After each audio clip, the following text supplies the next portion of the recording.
What is up, everybody, and welcome to another Batman ranking, and today we are talking about the greatest rogues gallery in all of comic books. Yes, Batman, the villains of all of the live-action films. So I went into this initially just going to do the movies that I already talked about as far as the rankings and everything, but there's a couple of villains in here that I do want to discuss that have actually been on screen, technically with Batman. So Jared Leto's Joker and Margot Robbie's Harley Quinn will be on this list. So we got 32 villains here. And I'm also doing this in collaboration with Bryan Lomax, which I've done for the past couple of videos, and he's actually going even farther than I am. He's going to have close to 40 villains, maybe even 50 by the time he gets done deciphering the code of what villains count in his ranking.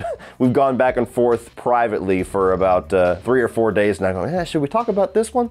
So anyway, the link to his video is going to be down below, and if you guys enjoy this, please go over and check out his video, subscribe, like, everything like that. Tell him Cody sent you.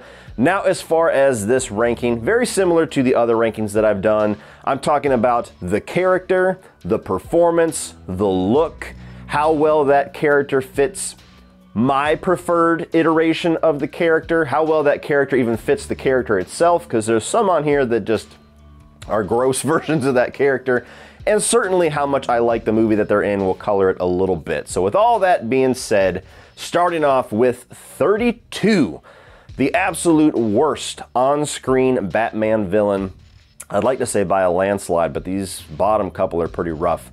Number 32 is going to be Bane from Batman and Robin. Bane! As a kid, I thought that's what Bane was supposed to be. Just a big, stupid, hulking idiot that says his name over and over.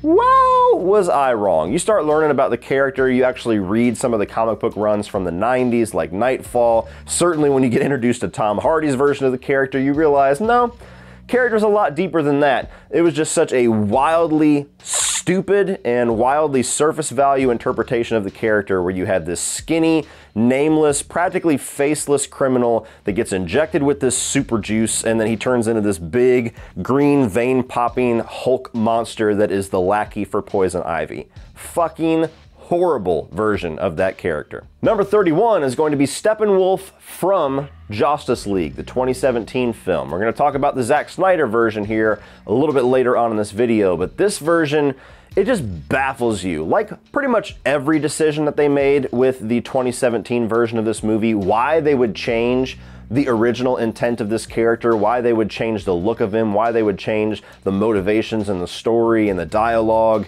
the voice acting I think was even different. Why would you make those changes to this villain to make a significantly worse version?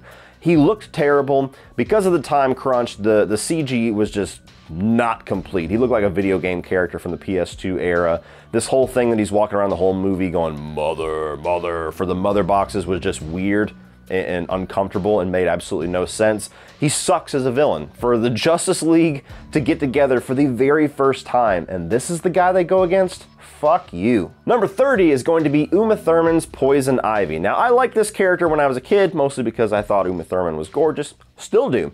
But that whole sexual allure of the character certainly lands with a woman as beautiful as Uma Thurman, but it's so campy and so over the top and just so strange that once you're not a kid anymore, she really stands out as a version of the character that just, I would say, could only exist in this movie, but really doesn't even feel like she fits Batman and Robin. It's a movie that is built on camp, is built on this cartoonish quality, and you can't really mix that with her very sexual and risque little puns about, you know, her garden needs tending and everything like that. So she's not an intimidating villain. She's just blowing this dust at Batman and Robin and making them fight over each other. That's as far as her intimidation factor goes.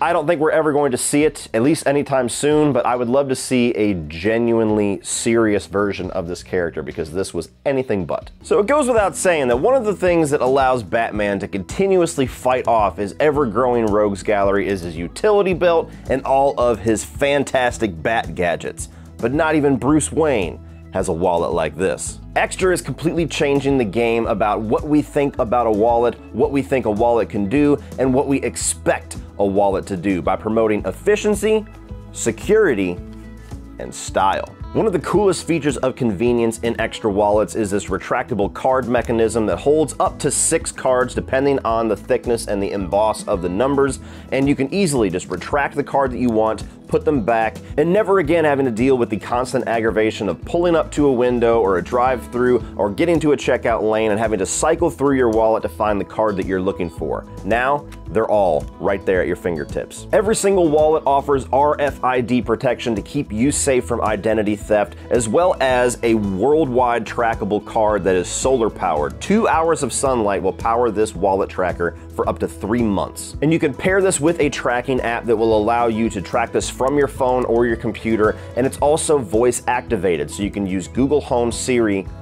or Alexa. Good, she didn't hear me. And as an added bonus, not only can you track your wallet with your phone, but you can actually track your phone with your wallet. Lose your phone and simply click the button here on your tracking card. The tracking app will activate a locating chime in your phone's speakers, and you will be reunited with your device before long. And all of that fancy futuristic stuff aside, the wallets look great because they use pure premium leather in every single one, and it's available in a wide variety of colors. So put away that old busted massive wallet of the past and join the future with extra wallets. There is a site-wide sale going on for the entire month of March, up to 15% off every single item on the site. So check the video description below for my exclusive link. Snag yourself your wallet of choice and enjoy the rest of this Batman villain ranking. Coming in at number 29 is Tommy Lee Jones' take on Two-Face. Now, as a kid, again, kind of like this performance, kind of like this character. It was a very surface level version of the character. He's scarred halfway down, his suit is split halfway down, he's got 2 different girlfriends for each side of his personality, and he flips the fucking coin like crazy to decide whether or not he wants to kill somebody. They get all of the little checkbox details, but the character, the personality, the depth of the character, completely missing. Tommy Lee Jones is just camping it up, chewing up the scenery, trying to do his best competition with Jack Nicholson's Joker, and that's really all I see as an adult, is just a pink version of Nicholson's Joker. Number 28, it kind of pains me to put a character from the Nolanverse this low, but Talia Al Ghul from The Dark Knight Rises, that was a big misstep. You know, there's quite a few small to medium-sized missteps in The Dark Knight Rises, but she's certainly one of the bigger ones. It was tried to be this big plot twist and be this secret when comic book and especially Batman fans saw this coming a mile away, all the way from her casting as this, you know, Miranda Tate. The whole storyline with her screwing Bruce Wayne in the middle of the film and then just being this random hostage for the rest of it with no dialogue. I mean, it might as well have said, "Third act, bad guy," just blinking on screen. So the execution of the twist, not very good. Certainly not to Nolan storytelling levels. Then you get to the actual story itself of taking a character and making her the ultimate mastermind over a character that we are already gripped and captivated by in Tom Hardy's Bane. And then all that third act twist really accomplishes is doing a disservice to a much better and much more effective and iconic villain, and it makes Tom Hardy's Bane out to be this sidekick character, this lackey of this character that we just got basically introduced to. And the performance when she turns villainous, I've seen Marion Cotillard do way better. I've seen Nolan get way better performances out of his actors. Nolan, that death, that was really your best take? Really? Number 27 is going to be Sal Moroney from The Dark Knight. And again, another Nolan character, and it's not necessarily because there's anything wrong with this character. He's fine, but that's kind of the problem. He's so unmemorable. Even compared to the last mobster, Falcone in Batman Begins, he's just kind of here. You know, Eric Roberts, never really been an actor that I've been all that captivated by. He's okay. Never seen anything from him where he's great. And this character just feels like another mob guy to just stand in, just to have somebody that they need to take down in the first act of the film, and somebody to kind of let the collar off of the Joker. He's got a couple of good scenes as far as his interaction with Batman and his interaction with Dent, but as a character himself, there's probably a version of this list that I would have completely forgotten to include him in. He's that memorable. Number 26 is Doomsday from Batman v Superman. Now, this character serves well as a big hulking monster that's supposed to be like a video game boss fight for all three of our heroes to collaborate and try to kick his ass in the end of the film. So he serves his purpose for that. He's a big giant monster that has these little spikes and has Superman powers, and so he basically accomplishes his mission. But this by default is a villain that just is never going to be that captivating. He might be cool to look at. I think the comic book versions are certainly much cooler to look at than the version we got in the movie. His origins, certainly not comic book accurate as far as how Doomsday came about. I think it works fine for the plot of the film. Bringing Zod's body back, I never really had a problem with it, but not really anything overly compelling there either. So just hulking CGI monster. He's fine. Number 25, possibly the biggest love-or-hate character on this list, and that is Jesse Eisenberg's Lex Luthor. Now, I am on the end where I have watched this movie probably 5 or 6 times, including the horrible theatrical cut. I can't see it. I can't get connected with this character. I've heard a lot of arguments about why this character is cool, why this take is very interesting and very bold, and why it's such a breath of fresh air. I'm glad you had that experience with it. I can't get there. I think this is one of the most weird fucking interpretations of a villain I have ever seen.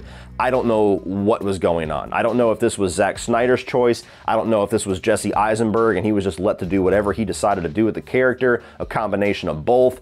I genuinely don't fucking know, but this character is so weird and so strange and so off-putting that I don't enjoy a single sequence that he is on screen. His dialect, the cadence in which he talks, and the little like whimper, like giggles, and just the little tics and things that he has in his personality, it doesn't say Lex Luthor to me at all. If you told me he was doing a new version of Jim Carrey's Riddler, I might be able to get along with that more than I am Lex Luthor. Just the shoving Jolly Ranchers in people's mouths and pissing in a jar and all these weird little things that he does. It's just like, dude, what the hell are you guys doing with Lex Luthor? Now, my next 4 are kind of tied. I mean, they all kind of have the same impact on me, if I'm being completely honest. But for 24, I'm going to go with Burgess Meredith's version of Penguin in the 1966 Batman. I've said it before, never really liked the Adam West version of Batman. I don't think that it's bad. I don't think that it's like a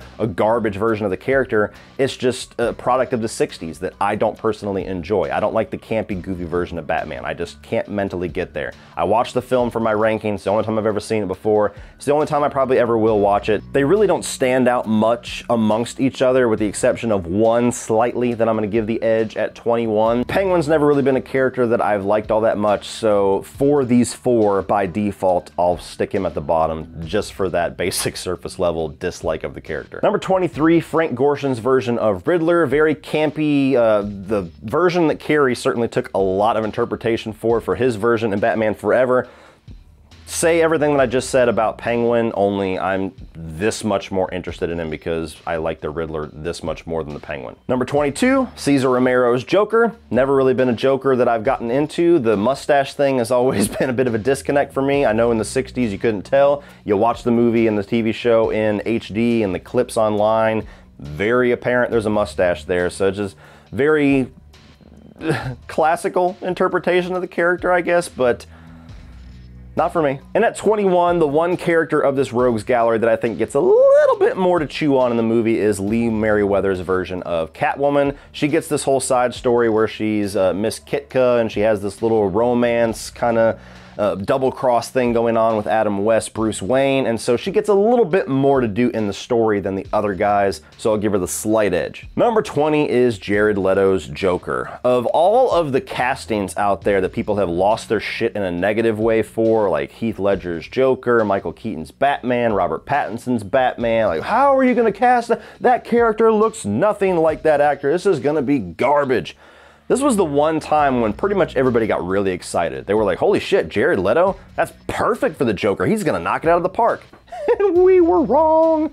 So it's funny how that works. That little bit of a fan casting bias that we all have that sends us into these little passionate frenzies. This was the one time when everybody gave the actor the benefit of the doubt and said, whoa, what the fuck is this, buddy?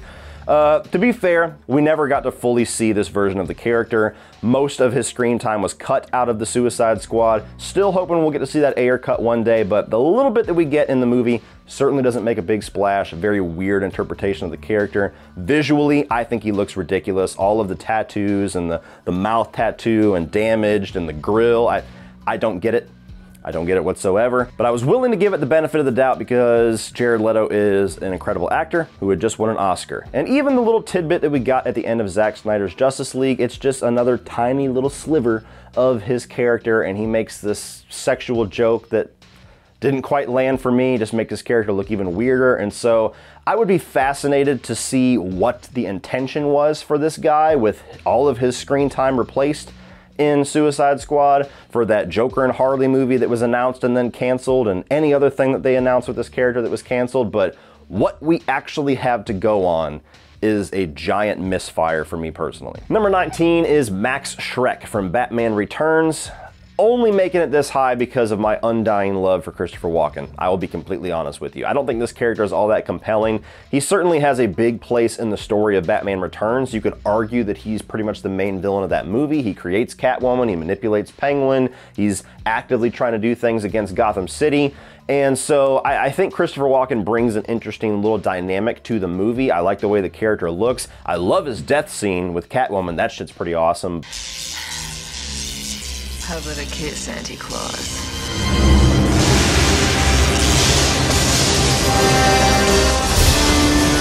But when he's stacked up next to Michelle Pfeiffer's Catwoman and Danny DeVito's Penguin, he might as well feel non-existent in the film because those characters are just so larger than life, he's easily just background noise at that point. Number 18 is going to be Jim Carrey's Riddler. Now, a lot of nostalgia for this take on the Riddler. Jim Carrey was at the top of his game when this movie came out. He was the biggest comedy star in Hollywood at the time, and so they basically handed him this role and said, do your thing, do your Jim Carrey thing. And back in the mid-90s, I think that's what pretty much everybody wanted to see when they saw Jim Carrey on the poster. He quite literally takes the movie away from Tommy Lee Jones and says, bitch, sit down, this is my show. And the movie becomes this really interesting little nostalgic time capsule of that era of comedy because of his performance as the Riddler. There's nothing really about this character that says the Riddler. It's literally just Jim Carrey in a green leotard.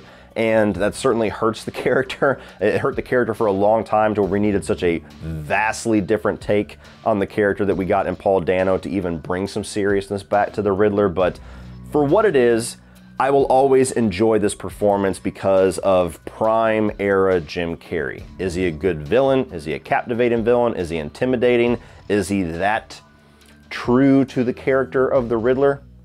Probably not. Number 17 is going to be Danny DeVito's Penguin. Now, I have already said in my reviews, I've never been the biggest fan of the Burton films. I certainly liked Batman Returns a lot more on this most recent rewatch than I ever have, so maybe over time I'll become even more of a fan of that film. Danny DeVito certainly stands out in this as a performance that really brings life to the movie. A lot of dedication. I mean, he's eating raw fish, a lot of makeup. It's a really bold, unique take on the Penguin, and that makes him stand out, that makes him memorable. But I do not like this version of the character, and to be completely honest, I don't even really like the character of the Penguin. We'll talk about that more here in a little bit, but every iteration that I have ever seen up until 2022, I've just never really gotten the appeal of the Penguin. I don't understand why he's such a popular villain. I don't even understand why he's considered like an A-list Batman villain. I just don't get it. This version, very Tim Burton style of the character, monstrous, fish boy. He's got like 3 appendages that are flippers. He's making sex jokes and little horny comments the entire movie. He's leaking black ooze, and it's a very campy, goofy, seriously fantastical version of the character that is certainly unique, but would never be my choice for what the character needs to be represented as. Number 16 is Arnold's Mr. Freeze. Now, don't get me wrong. This is not a good villain. This is not a good version of Mr. Freeze. However, very similar to what I said about Jim Carrey, I have a lot of nostalgia for this performance. When I was a kid, Arnold Schwarzenegger was the greatest movie star of all time. Batman has always been my favorite comic book hero, and so when I knew Arnold Schwarzenegger was going to be playing a villain in a Batman movie, that felt like the greatest movie of all time was about to be bestowed upon me. And as a kid, I did love Batman and Robin for quite a long time until my balls dropped, I got some taste. But Mr. Freeze, is a terrible version of the character, but is a perfect version of the character for that movie. And so to me, he's the one element of the movie that I always have fun going back to and experiencing. All of the ice puns, all of the ridiculous over-the-top characterizations of Mr. Freeze, and everything has got to be some kind of a quip, and he's got people dancing to the Christmas specials.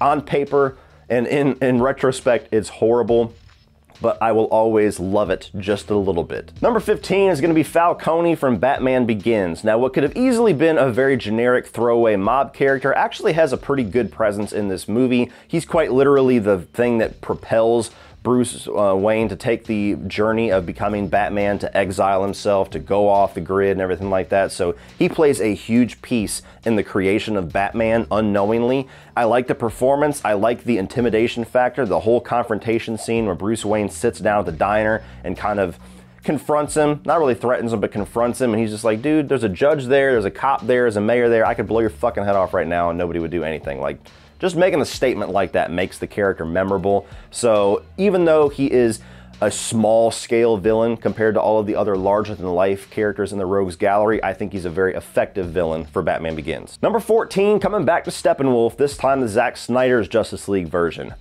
Infinitely better version of this character, to the point where it was just baffling. It was just like, wow, well, you guys really shit the bed on this one. He looks cool, got a lot more of an intimidating look to him, matches the look that was teased at the end of Batman v Superman. Holy shit, continuity. What a fucking concept. The whole storyline and motivation and characterization of Steppenwolf is so much more compelling, to where he's this guy that has fallen out with Darkseid, and he has this debt of, he has to conquer like an infinite number of worlds before he's ever allowed back into Darkseid's little clan. And he's always he's a general, he's a guy that's a destroyer of worlds, he's very powerful, but it just characterizes Darkseid with how much he is just bowing down to the guy. He's a lot more physically and visually intimidating, and his presence throughout the movie is actually something that's somewhat captivating, and even something where you can understand the character a little bit more, versus that fucked up video game character that we got in Justice League. Number 13 is going to be Anne Hathaway's Catwoman. Now, I really like this iteration of Catwoman. I really like Dark Knight Rises, despite some of its flaws, but she's certainly the least interesting of the Catwomen that we have gotten thus far. At least in my opinion. I like Anne Hathaway's take on the character, to where you get that kind of sly person that can manipulate men and manipulate her way into any situation. She has the physicality. She certainly looks the role. She performs well in the action sequences. I just feel like there's so much going on in The Dark Knight Rises that throughout the movie, she kind of starts to feel like background noise to a certain degree. I mean, there's this whole detour you get where Bruce Wayne goes off with Miranda Tate, to where it would have felt much more compelling if he went off and had this little romance with Selina Kyle in the middle of the film, and we just get rid of the Talia Al Ghul twist altogether. So her fate's kind of tied to Talia, unfortunately, because of the way that they decided to execute all of that. But for what we get for this character, I thought it was a good Nolan-verse version of Catwoman. Number 12 is going to be Scarecrow, the only villain that we got in every single one of the Nolan films. And he was more of a side villain in Batman Begins and kind of a cameo in the other two, but I love his presence throughout the trilogy. I love what Cillian Murphy does with the role. Scarecrow has always been one of the more visually interesting characters in Batman's Rogues Gallery.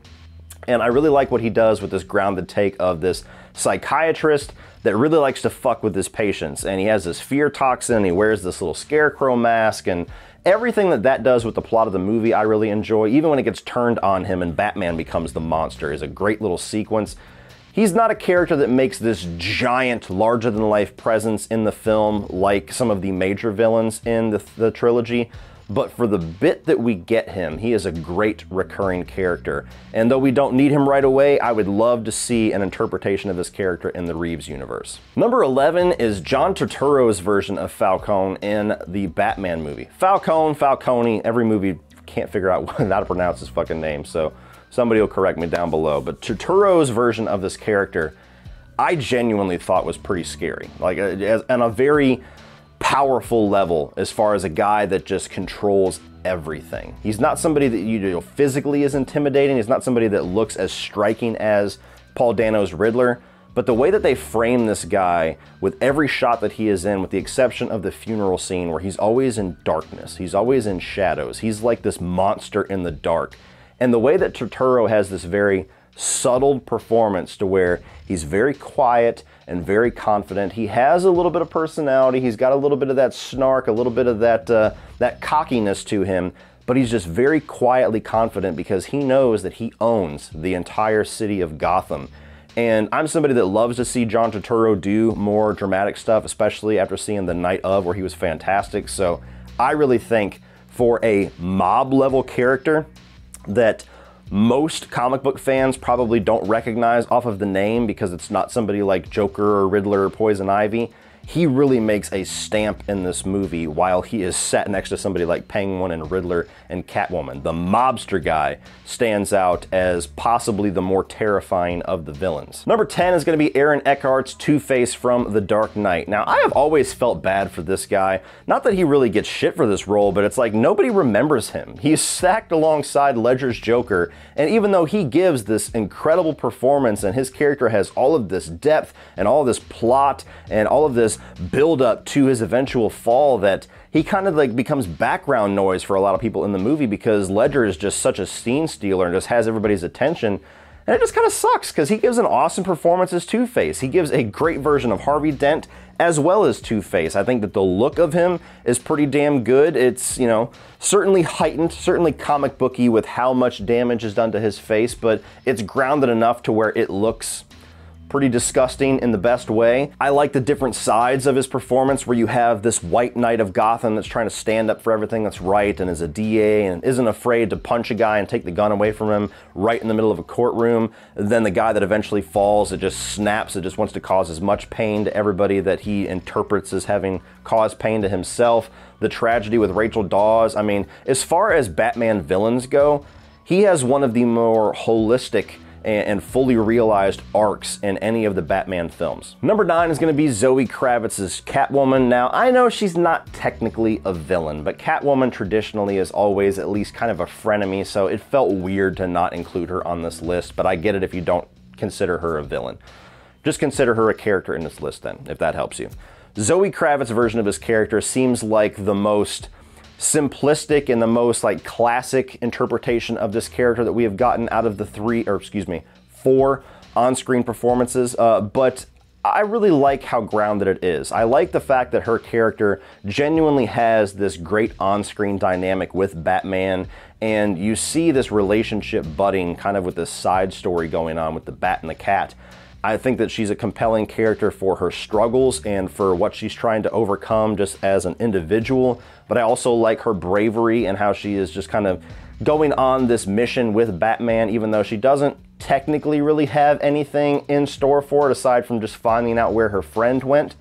And so the entire story arc that we have between these two characters, the way that the movie leaves off with them going their separate ways, and you know we're eventually going to see them come back together, I just really love the way that they utilized her character. Number 8, might be getting a few pitchforks for this one, but I'm gonna put Jack Nicholson's Joker here at number 8. Now, I'm somebody to where I really love a number of the iterations for Joker, and I certainly really appreciate and enjoy Jack Nicholson's take on the Joker. I'm just not the biggest fan of the movie that he is in. I've always been kind of lukewarm on the Tim Burton films, especially the first one, because the script of the movie just does no favors whatsoever, in my opinion.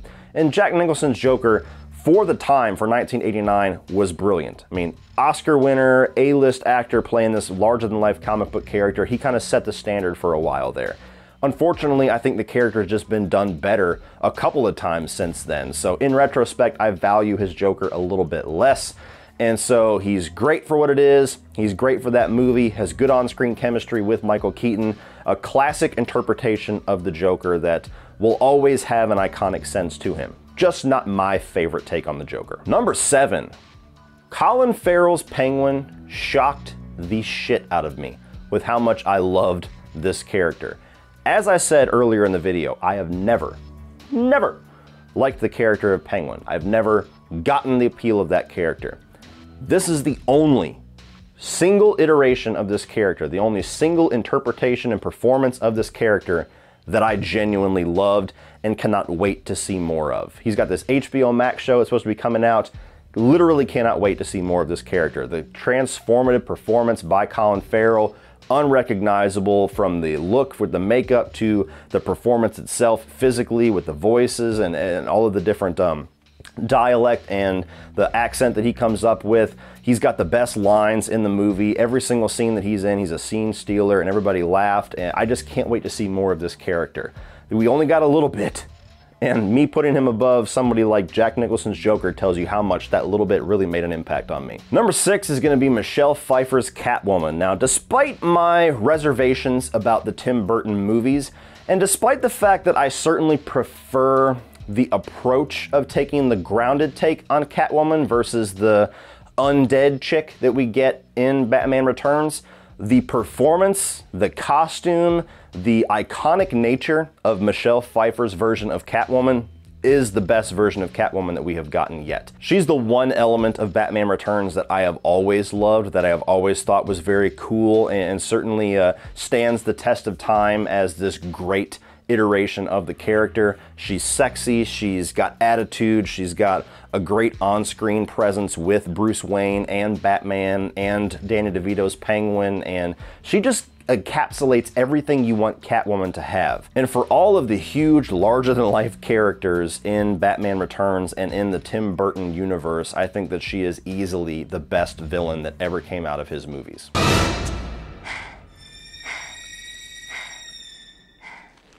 Meow. Number 5 is going to be Liam Neeson's Ra's al Ghul. Now, again, very grounded take on this character. He's not the immortal version. He's not the sorcerer version that goes into this Lazarus pit and comes out rejuvenated. But for the grounded take that we got, this guy that finds and recruits Bruce Wayne in this off-the-grid prison, literally trains him to be Batman, and then ultimately becomes his villain by the end of Batman Begins with this tomfoolery that he does regarding concealing his identity. I just think he's a great interpretation of the villain. Liam Neeson has amazing acting ability whenever he does more serious stuff. I kind of wish he would get away from these like Taken rip-off things that he's been doing for like the past decade plus. And for all the credit that he Taken gets for making him like this badass, he was a badass in Batman Begins before he ever was the character in Taken.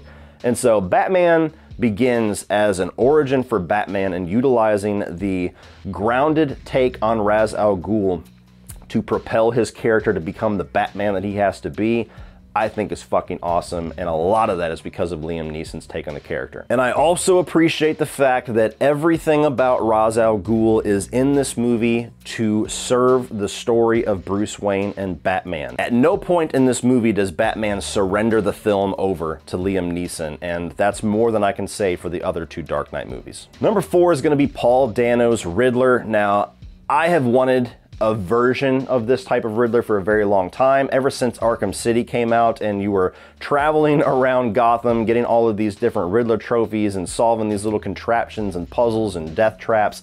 I always thought, wouldn't it be cool to get like a really wild version of Riddler that was like kind of like Jigsaw?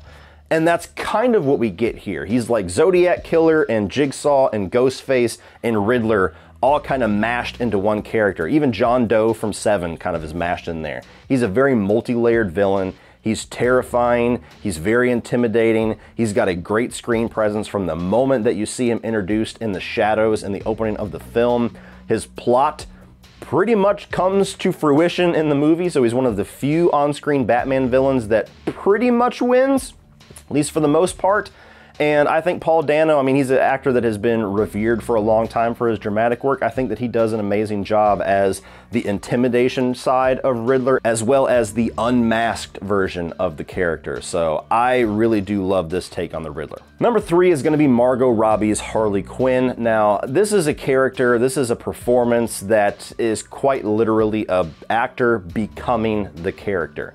And for all of the amazing performances that we have talked about on this list thus far, and we'll still talk about for the next 2, this is one of the few to where the actress literally disappears into the role. You don't really see Margot Robbie at all when she's Harley Quinn. And she's not under a bunch of makeup and prosthetics like Colin Farrell's Penguin. She just encapsulates the attitude and the dialect and the personality of Harley Quinn so spot on that she just transforms all 3 times that we have seen her.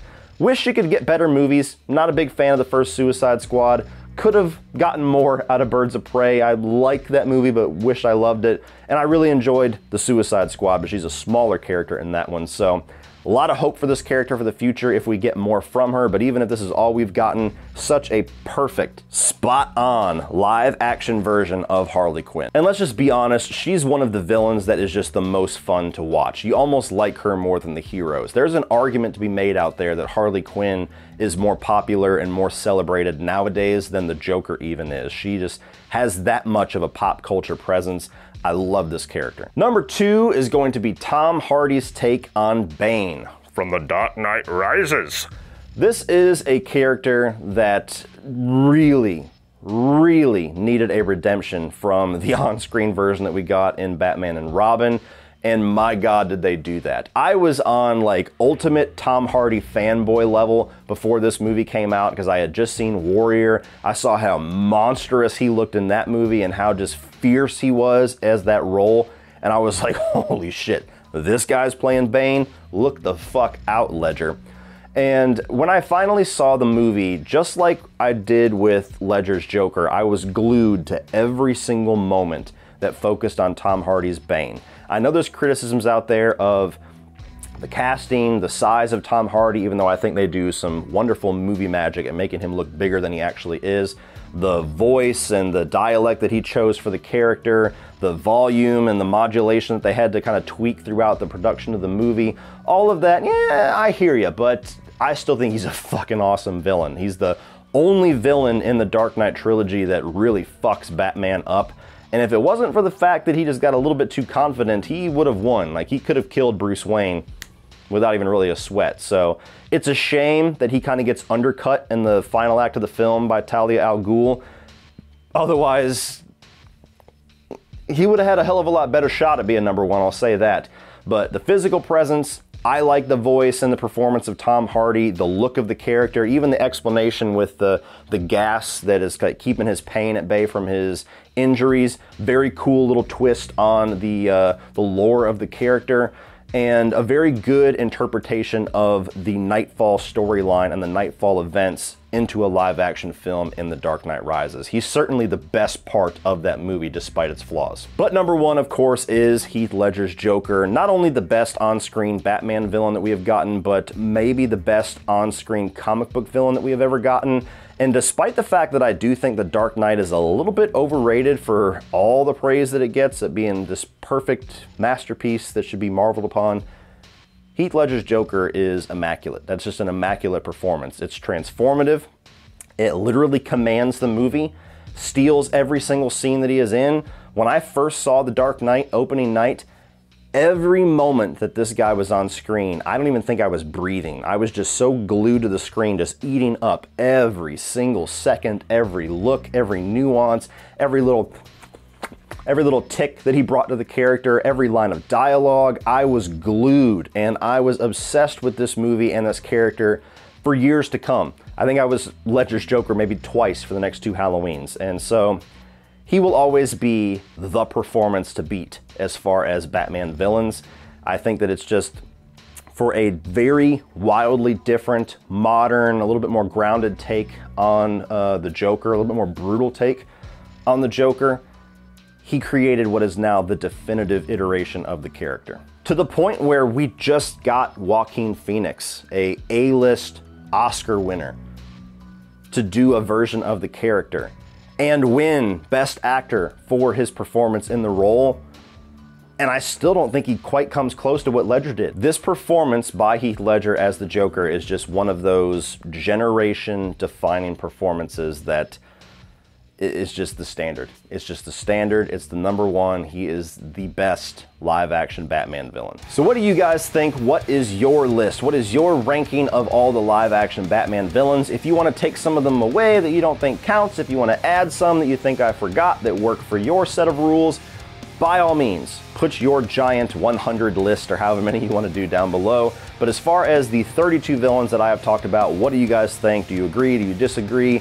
Let me know your thoughts down below and we will talk about it. Please like and share this video. Hit that subscribe button. Be sure to go over to Bryan Lomax's video. The link is in the video description below, and check out his list of villains. He's talking about a few more than I am, so it's not only going to be a different list for that reason, it's gonna be a different list because it's Bryan Lomax and he gets a little crazy with his opinions sometimes.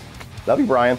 So please go over there, check out his video, hit the subscribe button over there. Thank you guys for watching as always, and remember, opinions are like assholes, but that doesn't mean that you have to be.